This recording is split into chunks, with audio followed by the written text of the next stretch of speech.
Hello everyone, जैसा कि आप लोगों को पता है कि हम एक सीक्वेंस को फॉलो कर रहे हैं, एक सीरीज़ को फॉलो कर रहे हैं कि आपके एग्ज़ाम से पहले हम इम्पोर्टेंट 60 चैप्टर्स को या 60 टॉपिक्स को कवर करने की कोशिश करेंगे, जो कि पूरे साल भर में पिछले जो लास्ट ईयर हमारा जो रहा है जनवरी से लेकर अब तक हमारे एग्ज़ाम तक जो इम्पोर्टेंट हॉट टॉपिक्स रहे हैं उनको हम डिस्कस करने या करते आ रहे हैं। ठीक है, तो आज का जो हमारा टॉपिक है उसी सीरीज़ के अंदर वो कौन सा है, तो जो हमारा मणिपुर के अंदर कॉन्फ्लिक्ट चल रहा है, मणिपुर के अंदर जो दो ट्राइब्स के बीच में कॉन्फ्लिक्ट चल रहा है, जो वायलेंस चल रही है, उसी को आज हम डिस्कस करने वाले हैं। ठीक है, तो एज ऑलवेज स्टार्ट करते हैं। मैं राजेश भारद्वाज आप सभी का क्लैट प्रेप एजुकेशन के ऑनलाइन प्लेटफॉर्म पर हार्दिक स्वागत करता हूं। चलो देखते हैं कि क्या रीज़न है, क्या मेन ये सब क्या चल रहा है न्यूज़ के अंदर और क्या हमसे एग्जाम में पूछ सकता है। तो देखो, आप लोगों ने ये सारी फोटोज तो देखी होंगी इंटरनेट के ऊपर। मणिपुर अनरेस्ट, इधर देखा होगा missing, still missing, Modi ji के बारे में लिखा हुआ है कि have you seen this man, name Narendra Modi,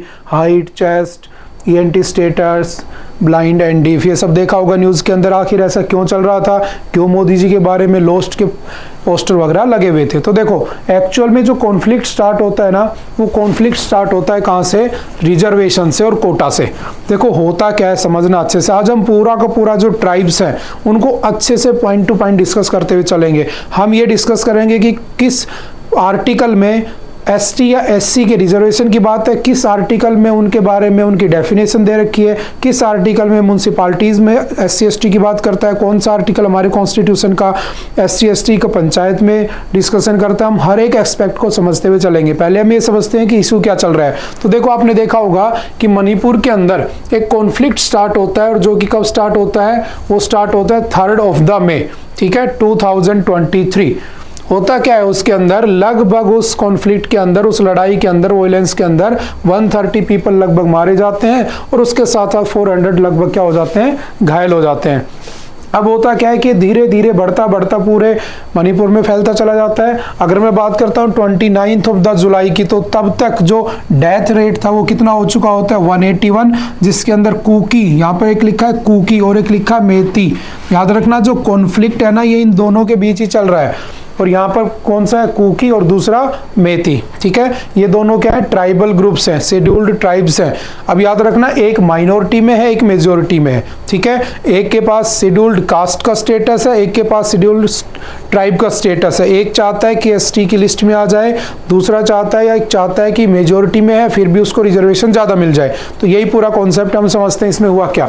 उसके बाद धीरे धीरे अगर मैं बात करता हूँ कि इस वायलेंस में सबसे ज़्यादा माइनॉरिटी किसकी है, मेजोरिटी किसकी, तो याद रखना मेती कम्युनिटी मेजोरिटी में है और माइनॉरिटी में कौन सा है, कुकी है। ठीक है, अब होता क्या है, यहाँ पर एक प्रोटेस्ट करना स्टार्ट कर दिया जाता है कुकी के द्वारा, किसके अगेंस्ट, मेतीज के अगेंस्ट। क्यों, क्योंकि मेती जो थे उनको कह दिया गया कि उनको किस में ऐड कर दिया जाएगा, उनको जो ट्राइबल स्टेटस है वो दे दिया जाएगा। अब समझना, ये जो मेती है यहाँ पर, इनके पास यहाँ पर जो सरकार है, जैसे कि अगर मैं बात करता हूँ मणिपुर में किसकी सरकार है, तो BJP की सरकार है। वहाँ के जो CM है वो कौन है, N बीरेन सिंह। वो भी कहाँ से, वो भी एक मेती कम्युनिटी से बिलोंग करते हैं। तो उनकी लगभग अगर मैं सीट्स की भी बात करता हूँ, तो उसके अंदर 60 सीट्स कहाँ पर हैं, मणिपुर में, और उनमें से भी 40 सीट्स किसकी हैं, तो मेती कम्युनिटी के। तो पूरा का पूरा डोमिनेंस भी है। दूसरी बात, वो मेजोरिटी में भी है। तीसरी बात, जो कुकी है वो माइनॉरिटी में है, लेकिन कुकी के पास रिजर्वेशन है। अगर वो रिजर्वेशन सेम चला जाता है मेती के पास, तो सोचो उनके पास तो कुछ नहीं बचेगा।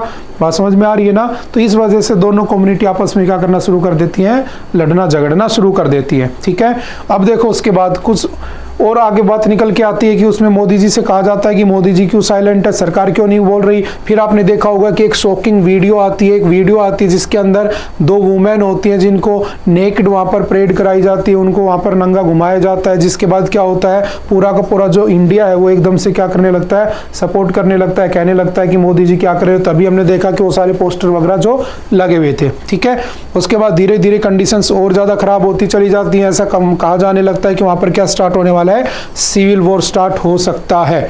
ठीक है, उसके बाद क्या होता है, अगर बात करूं मैं मेतीज की या बात करूं मैं कुकीज़ की, तो वो जो देखो एक्चुअल में स्टार्ट कहाँ से हुआ था, जो कुकी कम्युनिटी है ना, उस कुकी कम्युनिटी ने एक फेक वीडियो बनाई और कह दिया कि जो मेती कम्युनिटी है उसमें किसी वुमेन का रेप वगैरह किया गया। बाद में जो मेती कम्युनिटी वाले लोग थे उन्होंने उस फेक वीडियो के बिहाफ पर वो जो नेक्ड वुमेन का जो भी परेड वगैरह जो भी थी उसके अंदर वो पूरा का पूरा वो इंसिडेंट हो गया, जो कि एक पहले क्या थी, इनिशिएट कहाँ से हुई थी, एक फेक न्यूज़ से स्टार्ट हुई थी। ठीक है, हालांकि ये बातें समझने के लिए ठीक है, लेकिन आपके एग्जाम में मे भी ये ना पूछे, लेकिन आपसे ये जरूर पूछ सकता है कि वहाँ पर क्या हो रहा है, कौन कौन सी कम्युनिटी, क्या क्या वहाँ पर नहीं हो रहा है। ठीक है, देखो आगे डिस्कस करते हैं। अगर मैं बात करता हूँ कि कब से स्टार्ट हुआ, तो देखो यहाँ पर लिखा Kukis began protesting against demand from the Meiteis to be the given official tribal status, उनको ऑफिशियल ट्राइबल स्टेटस दे दिया जाएगा। अगर मैं आपसे यहाँ पर कह रहा हूँ कि ट्राइबल स्टेटस, तो अगर आपसे एग्जाम में पूछता है इंडिया में ट्राइबल स्टेटस कितनों के पास है, तो टोटल 705 ट्राइबल स्टेटस या ट्राइब्स है भारत में। ठीक है, इन ट्राइब्स में से याद रखना, ट्राइब्स का क्वेश्चन आपसे एग्जाम में पक्का पूछ सकता है इस बार, क्योंकि पूरे साल से कॉन्फ्लिक्ट चलता आ रहा है। दूसरी बात याद करने वाली, आपको पता होगा कि जो हमारी प्रेसिडेंट है, हमारे इंडिया की प्रेसिडेंट कौन है, द्रौपदी मुर्मू, और जो द्रौपदी मुर्मू है वो भी क्या है, एक द्रौपदी मुर्मू भी क्या है, एक ट्राइबल वुमेन। तो याद रखना फर्स्ट ट्राइबल वुमेन प्रेसिडेंट कौन बनी है, हमारी द्रौपदी मुर्मू। ठीक है, कौन से ट्राइब से है, तो संथाल ट्राइब से है। तो एक तो संथाल ट्राइब से वो है। दूसरी बात आप लोगों ने पढ़ा होगा बजट के बारे में, इस बार का जो बजट आया था 2023-24, इस बजट के अंदर भी एक प्रोग्राम लॉन्च किया गया था जिसका नाम था PVTG।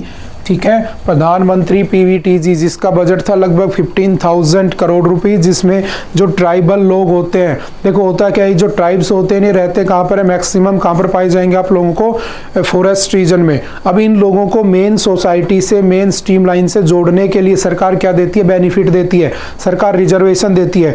जैसे कि अगर मैं आपसे कह रहा हूँ कि इनको रिजर्वेशन क्यों दिया जाता है SC/ST को, तो हम अभी आगे पढ़ेंगे कि अम्बेडकर जी और इन सब का क्या कहना था, क्यों रिजर्वेशन देना चाहिए, स्टार्टिंग में रिजर्वेशन 10% के लिए क्यों दिया गया था और अभी तक क्यों दिया जा रहा है। ठीक है, ताकि मेन स्ट्रीम लाइन से जोड़ा जा सके। और दूसरी बात याद रखना, टोटल कितने ट्राइब्स है, 705। वो मैं ट्राइबल प्रेसिडेंट कौन है हमारी, तो द्रौपदी मुर्मू। ठीक है, अगर मैं बात करता हूं और कौन है, तो आपने पढ़ा होगा CAG, इस समय हमारे इंडिया का CAG कौन है, कंट्रोलर जनरल ऑफ अकाउंट्स। ठीक है, कौन है हमारा, तो याद रखना कौन है हमारा CAG। आप याद रखना, एक CAG होता है, एक CG होता है। CAG कौन है, तो आपको पता होगा GC मुर्मू, गिरीश चंद्र मुर्मू। ठीक है, वो भी सेम कम्युनिटी से है। ठीक है, और जो द्रौपदी मुर्मू है, याद रखना वो संथाल ट्राइब से है, लेकिन वो है कहाँ से, उड़ीसा से है। कहाँ से है, उड़ीसा। और उससे पहले वो गवर्नर किसकी रह चुकी हैं, तो वो गवर्नर किसकी रह चुकी हैं, तो लिख लेना झारखंड की गवर्नर रह चुकी है। और जो संथाल ट्राइब है वो दोनों में ही पाया जाता है, लेकिन मेनली वो या प्रेसिडेंट कहाँ से हैं, तो उड़ीसा से हैं। तो थोड़ा सा बेसिक पॉइंट भी आप लोगों को पता होना चाहिए। ठीक है, इसके बाद देखो नेक्स्ट, अगर मैं बात करता हूँ आगे कि ये जो कुकी कम्युनिटी है ये है क्या, तो मैंने जैसा कि आप लोगों को बताया कि मणिपुर में रहते हैं और आसपास के रीजन में मोस्टली जो हमारी मेती कम्युनिटी है वो क्या है, वो सारे के सारे हिंदूज हैं, और जो हमारे कुकी हैं वो सारे के सारे क्रिश्चियन हैं। ठीक है ना, और क्रिश्चियन वो कहाँ से आए हुए हैं, तो सारे के सारे मैक्सिमम म्यांमार बॉर्डर से लिंक करते हैं। तो वहाँ पर क्या होता है, बॉर्डर से भी इधर उधर आना जाना लगा रहता है। तो इस एक बात ये भी कही गई कि ये जो कुकी कम्युनिटी है ये क्या करती है, ड्रग्स का क्या करती है, ट्रेड करती है। ठीक है, तो जो मीती वाले थे वो नहीं चाहते कि वो ऐसा करे, तो एक बहाना ये भी बताया जा रहा था, एक फैक्ट ये भी कहा जा रहा था कि इस वजह से कॉन्फ्लिक्ट चल रहा है। ठीक है, उसके बाद देखो नेक्स्ट, अगर मैं बात करता हूँ कि ऐसा क्यों हो रहा था, तो मैंने जस्ट अभी आप लोगों से बताया, जैसे कि एक मेती वुमेन की फोटो यहाँ पर लगी हुई है। ठीक है, फेक रिपोर्ट्स वगैरह मैंने आप लोगों से डिस्कस कर लिया। अब देखो मेन पॉइंट पे आते हैं कि प्राइम मिनिस्टर नरेंद्र मोदी का क्या कहना था। नरेंद्र मोदी जी ने कहा कि ये जो पूरा का पूरा मैटर था, इसको समझना अच्छे से, पॉइंट एग्जाम क्वेश्चन कहाँ से बनेंगे। मोदी जी का कहना था कि he said the incident had shamed India and that no guilty will be spared. अब आपने एक चीज देखी होगी, अगर मैं एट प्रेजेंट सिनेरियो की बात करूं तो अभी तक मोदी जी वहां पर नहीं गए हैं, कहां पर, मणिपुर में। लेकिन अगर मैं बात कर रहा हूँ एट प्रेजेंट हमास और इजराइल का मैटर चल रहा है, उसके ऊपर पूरा का पूरा सपोर्ट किसको दिया जा रहा है, अदर कंट्री को। तो ये भी एक इश्यू बना हुआ है कि वो मणिपुर को क्यों नहीं सपोर्ट कर रहे हैं, बाहर दूसरी कंट्री को क्यों सपोर्ट कर रहे हैं। ठीक है, हम उन चीज़ों में नहीं जाएंगे, हम सिर्फ बात करेंगे फैक्ट्स के ऊपर इन पे। ठीक है, अगर बात करूँ इंडियन गवर्नमेंट क्या कर रही है, तो लगभग 40,000 सोल्जर्स वहाँ पर डिप्लॉय कर दिए गए हैं ताकि वहाँ पर शांति बनाई रखी जा सके। ठीक है, और वहाँ के जो सीएम है वो कौन है, एन बीरेन सिंह। मैंने आपसे कई बार कहा है कि अभी आपका एग्जाम आने वाला है, तो प्लीज़ एक काम कर लेना, एक तरफ लिख लेना सीएम या एक तरफ लिख लेना स्टेट। ठीक है, एक तरफ लिख लेना उसकी कैपिटल, उसके बाद लिख लेना सीएम और उसके बाद लिख लेना गवर्नर। ये पूरी की पूरी एक 4 लिस्ट बनाकर आपको याद कर लेनी है। ठीक है, उसके बाद देखो अगर मैं बात करता हूँ पॉलिटिकल सीट्स की, तो याद रखना वहाँ पर टोटल सीट्स कितनी है, 60, जिसमें से 40 किसके पास है, मीति के पास है। ये हमने डिस्कस कर लिया पहले ही। ठीक है, उसके बाद देखो नेक्स्ट अगर मैं बात करता हूँ एसटीज़ की, तो समझना एसटीज़ से रिलेटेड जितना डाटा है वो सारा आज हम इसमें कवर करने की कोशिश करेंगे। देखो अगर मैं बात करता हूँ एसटीज़ की इंडिया में पॉपुलेशन कितनी है, तो population of the STs in the rural area, लगभग रूरल एरिया में कितनी है, 9.38 करोड़ एसटी रहते हैं। ठीक है, अगर मैं बात करता हूं अर्बन एरियाज में, शहरों में कितने रहते हैं, तो लगभग 1.05 करोड़ एसटीज रहते हैं, शेड्यूल्ड ट्राइब्स। ठीक है, अगर मैं बात करता हूं कि उनका सेक्स रेशियो कितना है, तो याद रखना एसटीज का सेक्स रेशियो भारत में है 990/1000। अच्छा, अगर मैं बात करता हूं भारत में सबसे ज्यादा सेक्स रेशियो किसका है, तो सबसे ज्यादा किसका है, केरल। ठीक है, सबसे कम किसका है, या गैप सबसे ज्यादा किस में है, तो गैप किस में हो जाएगा, हरियाणा में, और गैप सबसे कम किस में हो जाएगा, केरला के अंदर। ठीक है, और अभी नया हमारा सेंसस आने वाला है, तो उसके अंदर हम सारी चीजों को चेक कर लेंगे एक बार। ठीक है, अब देखो अगर बात करता है कि कौन सा इंडियन स्टेट है जिसमें लार्जेस्ट पॉपुलेशन है एसटीज की, तो याद रखना एमपी, मध्य प्रदेश, लगभग 14.7% क्या है इसमें एसटी पॉपुलेशन पाई जाती है, जैसे भील हो गया। ठीक है, ऐसे करके। उसके बाद अगर पूछता है सबसे, उसके बाद सेकंड नंबर पे कौन सा आता है, तो महाराष्ट्र आता है। दोनों को लिख लेना है, महाराष्ट्र, फर्स्ट पे कौन सा है, मध्य प्रदेश। अगर आपसे पूछे कौन सा ऐसा स्टेट है या कौन सा ऐसा पार्ट है इंडिया जिसमें एक भी एसटी नहीं पाया जाता, 0 एसटी पॉपुलेशन, तो याद रखना कौन कौन से है इसमें, Punjab, Chandigarh, Haryana, NCT, national capital territory of Delhi, और लास्ट कौन सा है, पुडुचेरी। तो ये 5 ऐसी जगह हैं जहां पर एक भी एसटी नहीं पाया जाता, आप इस बात को ध्यान रखना है। ठीक है, उसके बाद अगर इनके आर्टिकल्स की बात करता हूँ, इनके पॉलिटिकल टच की बात करता हूँ, या मैं सबसे पहले ये डिस्कस करता हूँ कि कौन कौन से स्टेट में कौन कौन सी एसटीज पाई जाती हैं, तो मोस्ट इंपॉर्टेंट याद रखना, क्योंकि पूरे साल न्यूज़ में था तो आपसे पूछा जा सकता है, तो बस जो इंपॉर्टेंट थे वो मैंने यहाँ पर लिख दिए। ध्यान से समझना इसमें कौन कौन सा है। हालांकि ये सारी चीज़ें क्या हैं, याद करने की चीज़ें हैं। जैसे अगर पूछे अरुणाचल प्रदेश में कौन सा एसटी पाए जाते हैं, तो देखो सिंगपो, मोनपा, अबोर, शेरदुकपेन, गालो, अपातन। ठीक है, जस्ट आपको याद रखना है। अगर पूछे बिहार में कौन सा है, तो बिहार में ये सब है, गोंड, बिरजिया, असुर, सवार, पहाड़िया, चेरो, बिरहोर, संथाल और बैगा। ये कौन सा है, बैगा। ठीक है, उसके बाद हिमाचल प्रदेश, उसमें ये है। ठीक है, उसके बाद अगर पूछे जम्मू कश्मीर, तो जम्मू कश्मीर में बाल्टी, गारा, सीपी, बकरवाल, गद्दी। ठीक है, बेडा। उसके बाद अगर पूछे झारखंड में कौन सा है, तो याद रखना झारखंड में कौन सा है, गोंड, बिरहोर, सवार, मुंडाज आपने नाम सुना होगा। उसके बाद संथाल हमारी द्रौपदी मुर्मू प्रेसिडेंट है हमारी। उसके बाद खाइरा और उसके बाद भूमजी। उसके बाद नेक्स्ट मध्य प्रदेश में मैक्सिमम ट्राइबल पॉपुलेशन पाई जाती है। याद रखना कौन कौन, खारिया, भील्स, मुरैयाज, बिरहोर्स, बैगाज, कटकारी, कोल, भारिया, खोंड और गोंड्स।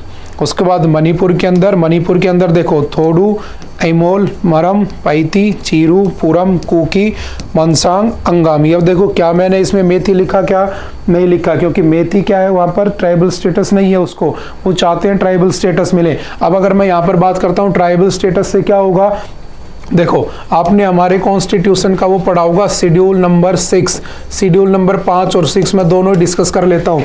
शेड्यूल नंबर 5 में लिखा है पूरे इंडिया के एसटीज के बारे में लिखा है, लेकिन शेड्यूल नंबर 6 में क्या लिखा है, एसटी तो है लेकिन कौन सी एसटी है, ATM के एसटी है। ए से क्या बना, तो मैंने यहाँ पर लिख दिया, ए से क्या बना, आसाम, टी से क्या बना, तो टी से त्रिपुरा, और इस एम से क्या बना, मेघालय, और इस एम से क्या बना, मिजोरम। इन सारों को किस में डाला गया है, शेड्यूल नंबर 6 में डाला गया है। और शेड्यूल नंबर 6 में डालने का मतलब ये है कि यहाँ पर जो ट्राइबल पॉपुलेशन है बहुत ज़्यादा है।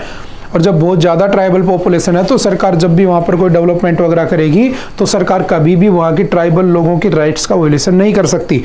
जैसे रिसेंटली न्यूज़ में क्या है आपने देखा होगा, अभी जम्मू कश्मीर को क्या बना दिया गया, यूटी, और उसके साथ एक यूटी और बना, कौन सा, लद्दाख। और जब लद्दाख यूटी बना तो आपने देखा होगा लद्दाख के अंदर जो लद्दाख स्टेट है वो चाहता है कि उसको कौन सा स्टेटस मिले, तो वो चाहता है कि उसको शेड्यूल नंबर किस में डाल दिया जाए, 6 में डाल दिया जाए। क्यों? क्योंकि शेड्यूल नंबर 6 में जो ATMM वाले स्टेट हैं इनको स्पेशल प्रोविजन है कि सरकार जब भी यहाँ पर कोई इंडस्ट्री वगैरह लगाएगी या जब भी कोई भी डेवलपमेंट करेगी तो वहाँ के ट्राइबल लोगों के ट्राइबल कल्चर, एजुकेशन या उन लोगों के अंदर कभी भी कोई भी चेंजमेंट उनके या उनको रहन सहन को वो चेंज नहीं कर सकती। ठीक है, तो ये मैक्सिमम जो रूल्स वगैरह होंगे वो किसके फेवर में होंगे, ट्राइबल लोगों के फेवर में होंगे। इसलिए लद्दाख भी इसमें आना चाहता था। और यहाँ से देखोगे तो यहाँ पर कुकी या मेती को स्टेटस देने की बात की जा रही थी। समझ में आ रही है। उसके बाद नेक्स्ट कौन सा, मेघालय। मेघालय में कौन सा है, तो देखो यहाँ पर मेन होगा गारो, खासी और जयंती। मेघालय के बारे में आपने पढ़ा होगा। अगर मैं मेघालय की बात करता हूँ तो उसमें 3 माउंटेन पाई जाती हैं, एक को क्या कहते हैं, गारो, एक को खासी, एक को जयंती। और इन तीनों के बीच में आपने एक जगह का नाम सुना होगा, मोहसिन राम बनी हुई है। कौन सी, मोहसिन राम। दुनिया में सबसे ज्यादा हाईएस्ट रेन कहाँ पे होती है, तो मोहसिन राम में होती है। ऐसा कोई दिन नहीं होता होगा जब वहाँ के लोग छतरी लेकर ना निकलते होंगे। ठीक है ना, क्योंकि मैक्सिमम रेन यहीं पर होती है पूरे साल भर।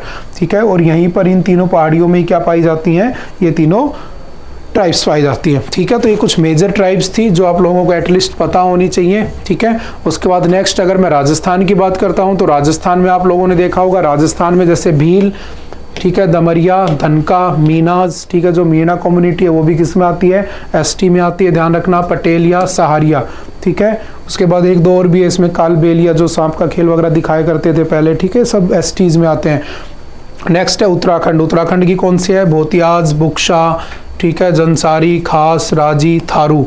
ठीक है, उसके बाद उत्तर प्रदेश की, और याद रखना उत्तर प्रदेश और उत्तराखंड की सेम मिलेंगी क्योंकि दोनों एक दूसरे से अलग हुए हैं, पहले एक ही तो थे बाद में अलग हुए हैं, तो लगभग सेम मिल जाएंगी। ठीक है, अब बात कर लेते हैं कि सरकार इनके लिए क्या स्कीम चलाती है, सरकार ने क्या कर रखा है। तो देखो इस साल जो हमारा बजट आया था 2023-24 का बजट, इस बजट के अंदर सरकार ने 15,600 लगभग रुपए किसके लिए, करोड़ रुपीस किसके लिए रखे थे, PBTG के लिए, प्रधानमंत्री पर्टिकुलरली ट्राइबल ग्रुप्स के लिए। इसमें क्या कहा गया था कि इन लोगों को सेफ क्या मिलेगा, ड्रिंकिंग वाटर मिलेगा, और सेफ ड्रिंकिंग वाटर के साथ साथ क्या मिलेगा, इनको हाउस बना कर देगी सरकार, रोड बना कर देगी सरकार। अगर मैं ट्राइब्स की बात करता हूं तो याद रख करो इस बार बजट के अंदर क्या आया था, आपने पढ़ा होगा, इन लोगों के एकलव्य मॉडल स्कूल बनाए जा रहे थे, EMS स्कूल बनाए जा रहे थे। कितने, 740 नए एकलव्य मॉडल स्कूल बनाए जाने की बात की गई थी सरकार के द्वारा, जिसमें ये जो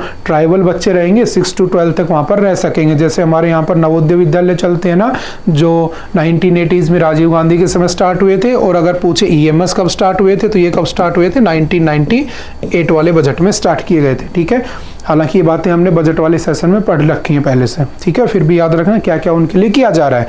उसके बाद नेक्स्ट अगर पूछे आर्टिकल कौन कौन से हैं, तो पॉलिटी से रिलेट करता हो पूछे तो याद रखना आर्टिकल 341, आर्टिकल 342, ये दोनों एम्पावर करते हैं प्रेसिडेंट ऑफ इंडिया को to draw a list of the scheduled tribe and the caste. याद रखना भारत में सिर्फ और सिर्फ कौन ऐसा पर्सन है, कौन सा कॉन्स्टिट्यूशनल पर्सन या पोस्ट है जो किसी को भी ST में डाल सकता है, ST से निकाल सकता है, तो वो कौन है, only and only president.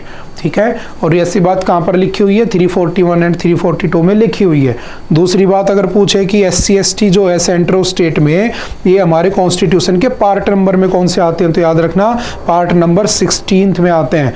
Total part कितने हैं कॉन्स्टिट्यूशन में, 22, और अभी कितने हो चुके हैं, बढ़कर 25। लेकिन अगर ओरिजिनल की बात करूं तो उसमें कौन से में ही आता है, तो 16 में आता है। ठीक है, तो ये सारे के सारे फैक्ट आप लोग एटलीस्ट याद रखना हो। उसके बाद देखो अगर मैं रिजर्वेशन की बात करता हूँ STs की, तो याद रखना सबसे पहले रिजर्वेशन कब स्टार्ट किया गया था, तो सबसे पहले विलियम हंटर, इसने और उसके साथ कौन थे, ज्योतिबा राव फुले 1882 में conceived the idea of A caste based reservation system. सबसे पहले कास्ट बेस्ड रिजर्वेशन सिस्टम किसने स्टार्ट किया था, तो विलियम हंटर। याद रखना ये विलियम हंटर वही है जिसने 1882 के अंदर एक कमीशन बनाया था जिसका नाम था हंटर कमीशन। और हंटर कमीशन किसके लिए बनाया गया था, इंडिया में एजुकेशन प्रोवाइड करने के लिए। मैं उस हंटर कमीशन की बात नहीं कर रहा जो 1920 में बनता है, किसके बाद? जलियांवाला बाग के इंसिडेंट के बाद। उसका नाम भी हंटर कमीशन था, इसका नाम भी हंटर कमीशन है, ठीक है। इन दोनों में डिफरेंस है, ये एजुकेशन के लिए था, वो जलियांवाला बाग इंसिडेंट को चेक करने के लिए था कि उसमें फॉल्ट किसका था, जनरल डायर, वो सारी कहानियां, ठीक है। उसके बाद ज्योतिबा राव फुले के बारे में आप जानते हो, उन्होंने एक सोसाइटी बनाई थी, क्या नाम था उसका? तो आप लोगों को पता होना चाहिए कौन सी थी वो, truth Sikar society, truth Sikar society, या अगर मैं ट्रूथ सीकर सोसाइटी को हिंदी में कहूँ तो इसका नाम क्या है? सत्य शोधक समाज, ठीक है। सत्य शोधक सोसाइटी कब बनाई थी इन्होंने? 1873 के अंदर बनाई थी। और इनकी वाइफ का नाम क्या था? तो इनकी वाइफ का नाम क्या था? तो याद रखना, इनकी वाइफ का नाम था सावित्री बाई फूले। क्या नाम था? सावित्री बाई फूले। और सावित्री बाई फूले जो है उनको हम क्या कहते हैं? First Indian women teacher. Bharat की पहली महिला टीचर किसे कहा जाता है? तो सावित्री बाई फूले, ठीक है।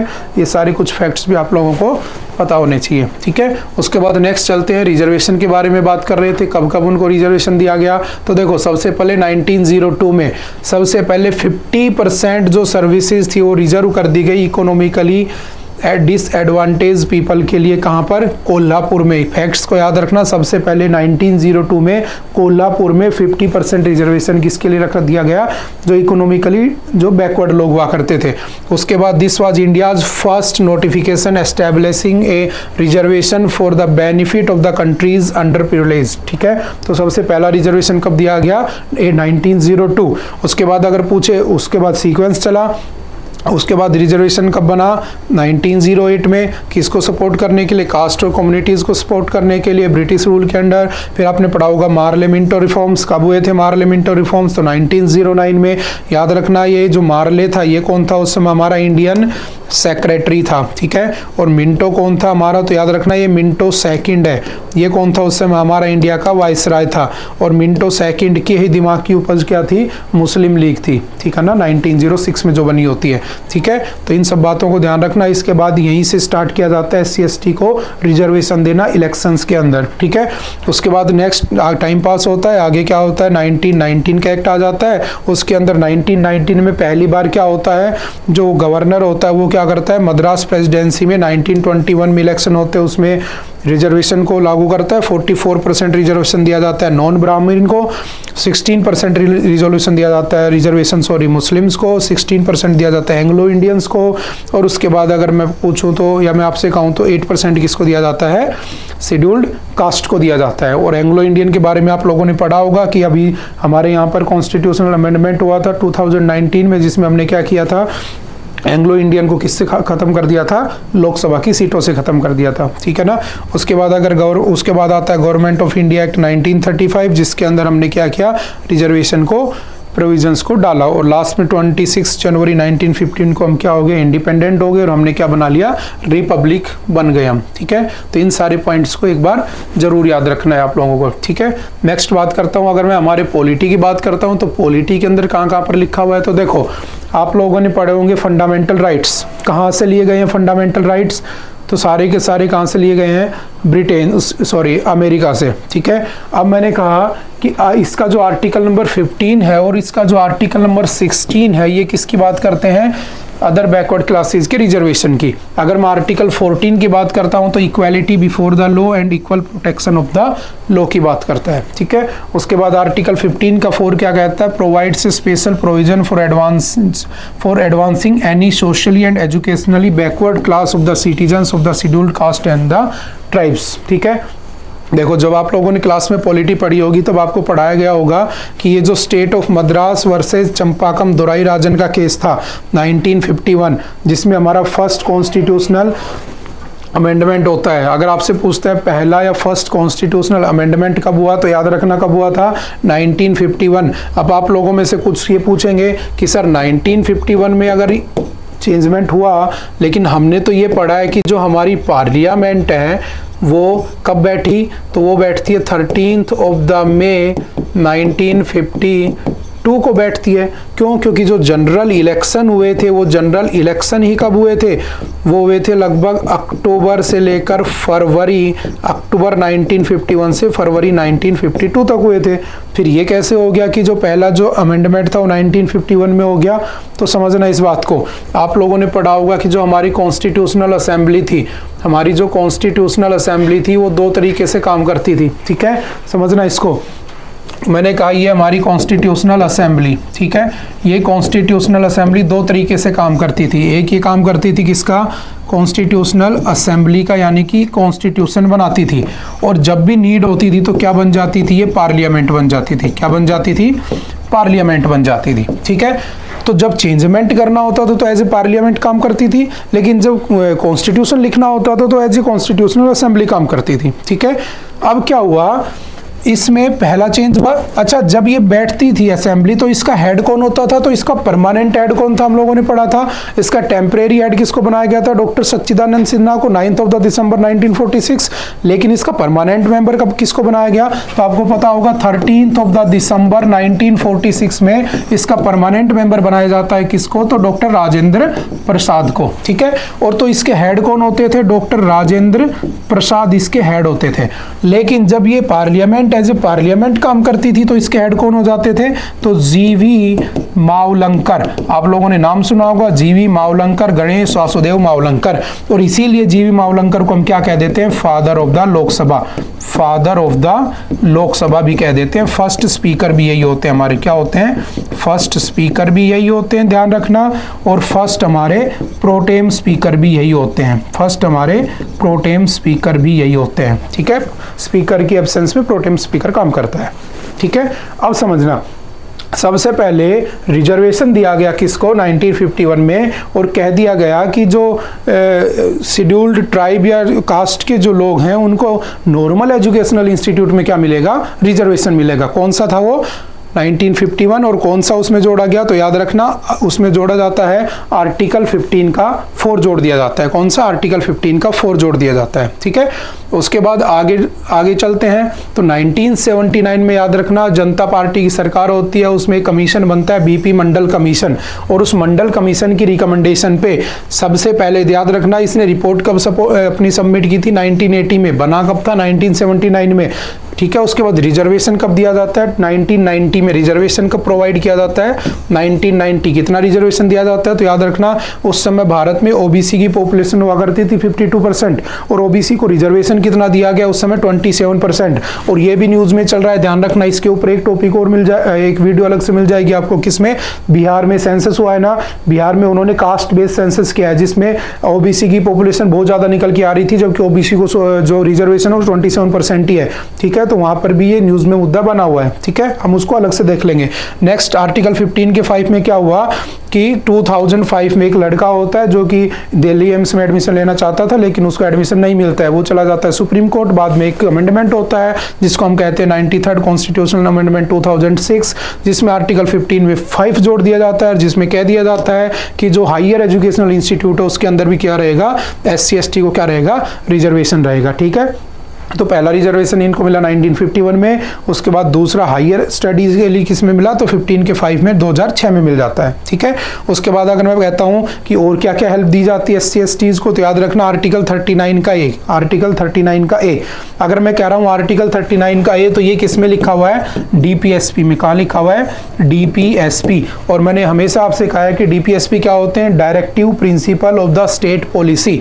Directive principle of the state policy मतलब जब भी कोई स्टेट कोई पॉलिसी बनाएगा तो इन प्रिंसिपल्स को ध्यान में रखेगा। और इसी के अंदर अगर मैं पूछूं आर्टिकल कितने हैं, तो याद रखना आर्टिकल 36 से लेकर 51 तक इसमें लिखे हुए हैं।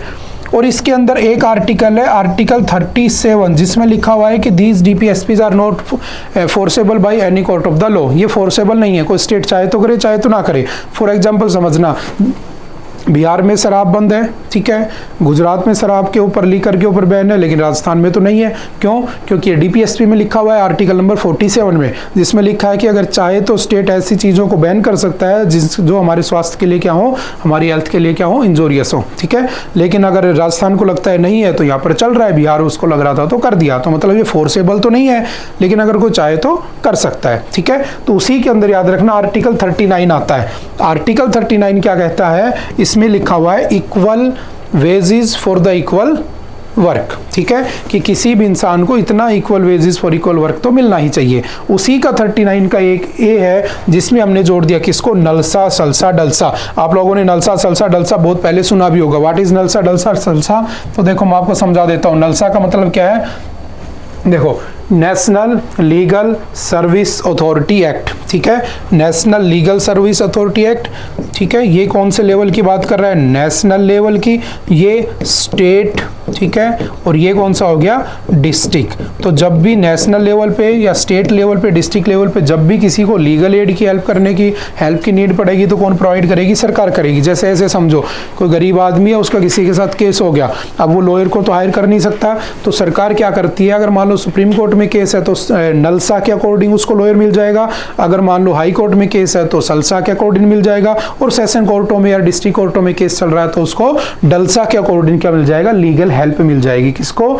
उस शेड्यूल्ड ट्राइब या उस इकोनॉमिकल बैकवर्ड पर्सन को, ठीक है। उसमें सारे आ लिए उसके अंदर, तो ठीक है। और ये बना कब था? तो याद रखना, ये जो नलसा डिपार्टमेंट था ये बनता है 1995 में। एक्ट कब पास हुआ था? 1987 में। बना कब था? 1995 में। और इसका जो हेड क्वार्टर है वो कहाँ पे है?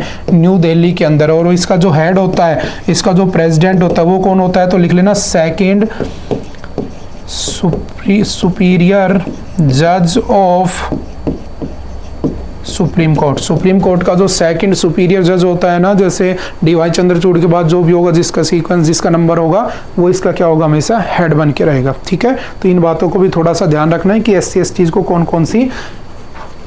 कौन से प्रोविजंस प्रोवाइड किए गए हैं, ठीक है। उसके बाद देखो नेक्स्ट डिस्कस करते हैं कि और कौन कौन से आर्टिकल्स में इनके बारे में कहाँ पर प्रोविजन दिया हुआ है। तो देखो आर्टिकल हमारे कॉन्स्टिट्यूशन का 341 क्या कहता है? ये कहता है कि 341 में शेड्यूल्ड कास्ट प्रेसिडेंट बनाएगा।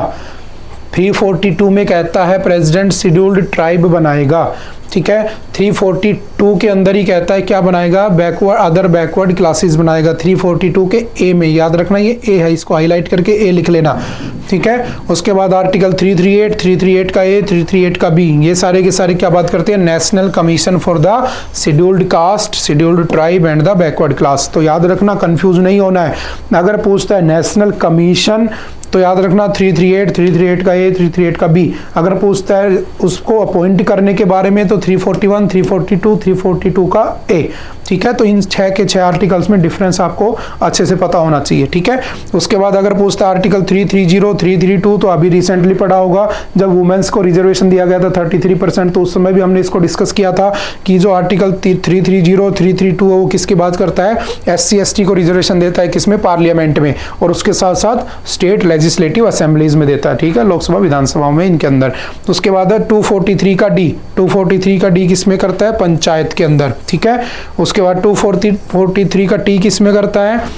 म्यूनसिपालिटीज़ में करता है। और 335 किस में करता है? तो 335 ये बताता है कि SC ST जो है उनको किसको इफेक्टिवली उसमें एडमिन करना चाहिए, कौन SC ST की डिमांड कर सकता है, क्या उसके ऊपर प्रोविजंस होने चाहिए, ठीक है। तो आई थिंक ये जितने भी आर्टिकल्स आपके सामने लिखे हुए हैं इनको एक बार बहुत अच्छे से पढ़ लेना। और यहाँ पर देखो पंचायती राज का लिखा हुआ है 233 का डी लिखा है क्या? 243 का डी, सॉरी। तो मैंने आपसे लिखवाया था कि पंचायती राज जो था, पंचायती राज वो पहले क्या नहीं था?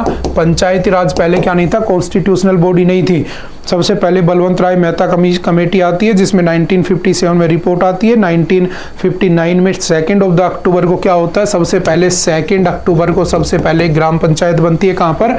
बगदरी। कहाँ पर बनती है? बगदरी विलेज। और बगदरी विलेज कहाँ पे है? राजस्थान के नागौर में। उसके बाद धीरे धीरे उसको कॉन्स्टिट्यूशनल स्टेटस देने की बात होती है और कॉन्स्टिट्यूशनल स्टेटस दिया जाता है एल.एम. सिंघवी कमेटी, ठीक है। और एल.एम. सिंघवी कमेटी कब आती है? 1986। और उसके बाद 1992 के अंदर एक अमेंडमेंट होता है जिसे हम कहते हैं 3rd कॉन्स्टिट्यूशनल अमेंडमेंट और एक होता है 74th कॉन्स्टिट्यूशनल अमेंडमेंट, दोनों 1992। इसमें और इसमें इसके अमेंडमेंट से तो क्या दिया जाता है, पंचायती राज को कॉन्स्टिट्यूशनल स्टेटस, और इससे किसको, म्युनिसिपैलिटीज को दिया जाता है। और पंचायती राज को कौन से आर्टिकल मिलते हैं, तो याद रखना पंचायती राज को आर्टिकल मिलते हैं आर्टिकल 243 के ए से लेकर आर्टिकल 243 के ओ तक, टोटल 15 आर्टिकल दे दिए जाते हैं। और इस बात को भी ध्यान रखना कि पंचायती राज के पास कितने काम होते हैं, 29 वर्क उसमें उसके लिखे हुए हैं, ठीक है। तो इन कुछ कॉमन पॉइंट्स को हमें ध्यान रखना है। उसके बाद देखो, अगर बात की जाए ईडब्ल्यूएस की, तो ईडब्ल्यूएस के लिए रिजर्वेशन कौन सा आया था, तो 103rd कॉन्स्टिट्यूशनल अमेंडमेंट 2019। इसमें क्या किया गया था, ईडब्ल्यूएस के लिए कितना रिजर्वेशन दे दिया गया, 10% रिजर्वेशन दे दिया गया, ठीक है। और एक बात और ध्यान रखना, इनिशियली रिजर्वेशन था वो 10 ईयर के लिए दिया गया था। अब देखो एक चीज़ और न्यूज़ में चल रही है, मैं उसको यहाँ पर डिस्कस कर लेता हूँ, बहुत ज़्यादा अभी रिसेंटली लास्ट मंथ की बात है। आपने देखा होगा कि जो एंग्लो इंडियन थे ना, एंग्लो इंडियन, उन एंग्लो इंडियन को कहाँ से हटा दिया गया, लोकसभा और राज्यसभा इन सब से हटा दिया गया। अगर मैं लोकसभा की बात करता हूं तो जनरली समझना, लोकसभा में सीटें कितनी होती हैं, 545, और राज्यसभा में सीटें कितनी होती हैं, 245। इसमें से 543 क्या होते हैं, इलेक्टेड, ठीक है, और इसमें से 2 क्या होते थे, नॉमिनेटेड। और इनको नॉमिनेट कौन करता था, प्रेसिडेंट। कौन करता था, प्रेसिडेंट इनको नॉमिनेट करता था, ठीक है। और इनको नॉमिनेट करने का आर्टिकल कौन सा है, तो आर्टिकल 80 का 3 में सब लिखा हुआ है। अगर मैं कहूँ राज्यसभा, सॉरी, ठीक है, ये इसका नहीं, उसका आर्टिकल है। दूसरी बात, अगर राज्यसभा की बात करूं तो 240, इसके अंदर 233 क्या होते हैं, इलेक्टेड, और इसके अंदर 12 क्या होते हैं, नॉमिनेटेड। और 12 नॉमिनेटेड किस में लिखा हुआ है, आर्टिकल 80 के 3 में लिखा हुआ है, ठीक है। कौन कौन नॉमिनेट किए जाते हैं, तो आप लोगों को पता होगा 4 फील्ड होते हैं, कौन कौन से, एक होता है आर्ट, एक होता है लिटरेचर, एक होता है साइंस, और एक होता है इसमें कौन सा, सोशल सर्विस, ठीक है। इन 4 फील्ड से उठाया जाता है। जैसे सचिन तेंदुलकर क्या है, आर्टिस्ट, यानी कि वो खेलने में माहिर हैं, तो उनको एमपी बना रखा है, ठीक है। तो हुआ क्या, न्यूज़ में क्या है, अभी हमने एक अमेंडमेंट किया जिसमें कह दिया कि जो एंग्लो इंडियन होंगे उन एंग्लो इंडियंस को 2024 में नहीं लिया जाएगा। तो उन्होंने कहा कि जब रिजर्वेशन स्टार्ट हुआ था तो SC ST को भी जब रिजर्वेशन दिया गया था तो 10 साल के लिए मिला था, और हर 10 साल करते करते लास्ट 2020 में ये कह दिया कि अब एंग्लो इंडियन को तो नहीं देंगे लेकिन इनको तो देंगे। तो उनमें से किसी एक ने क्या किया था, पेटिशन जार लगाई थी किसमें, सुप्रीम कोर्ट में, और अभी सुप्रीम कोर्ट का डिसीजन आना पेंडिंग है कि हाँ इनका रिजर्वेशन कैंसिल हो गया या इनको भी साथ साथ हो जाएगा या इन दोनों का हो जाएगा, वो अभी डिसीजन अभी पेंडिंग है, ठीक है। बात समझ में आ रही है। तो इन बातों को थोड़ा सा हमें क्या रखना है, याद रखना है, ओके। तो आज के लेक्चर में सिर्फ इतना ही था, जितना भी हमने ट्राइब्स के बारे में हो सकता था पॉसिबल वो जानने की कोशिश की। एक बार इन सारे डाटाओं को ध्यान से रखना, ओके, थैंक यू।